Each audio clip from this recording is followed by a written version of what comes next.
இந்தியாவின் number 1 masala brand ஆச்சி மசாலா வழங்கும் மணிச் செய்திகள். இணைந்து வழங்குபவர்கள் அரசன் சோப். ரொம்ப ரொம்ப நல்ல சோப்.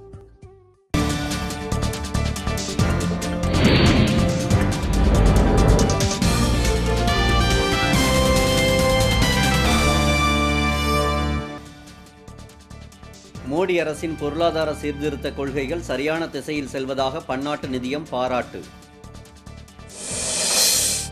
சென்னை உள்பட பல்வேறு இடங்களில் புதிய 500 மற்றும் 2000 ரூபாய் தாள்கள் இருப்பு இல்லாததால் பொதுமக்கள் அவதி. அஞ்சல் அலுவலகங்களில் அறிவிக்கப்பட்டதை விட குறைவாகவே பணம் வழங்கப்படுவதாக புகார். புதிய ரூபாய் தாள்களை பெற பொதுமக்கள் சந்திக்கும் சிக்கலை ஊடகங்கள் பெரிதுபடுத்துவதாக வெங்கையா நாயுடு சாடல். மதன் மாயமான வழக்கை நடுவண் புலனாய்வு துறையிடம் ஒப்படைக்க மருத்துவர் ராமதாஸ் வலியுறுத்தல். உத்தரப்பிரதேசத்தில் தனியார் ஆடை உற்பத்தி நிறுவன தீ விபத்தில் உயிரிழந்தோர் எண்ணிக்கை 13ஆக உயர்வு.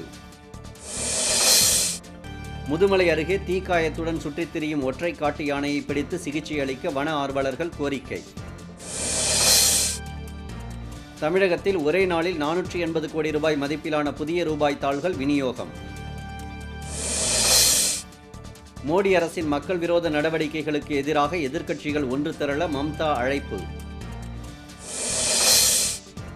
ஜப்பானுக்கு முன்பு இந்தியாவுடன் புல்லட் தொடர்வண்டி ஒப்பந்தம் மேற்கொள்ள சீனா விரும்புவதாக தகவல். இந்தியாவின் நம்பர் 1 மசாலா பிராண்ட் ஆச்சி மசாலா வழங்கிய மணிச் செய்திகள். இணைந்து வழங்கியவர்கள் அரசன் சோப். ரொம்ப ரொம்ப நல்ல சோப்.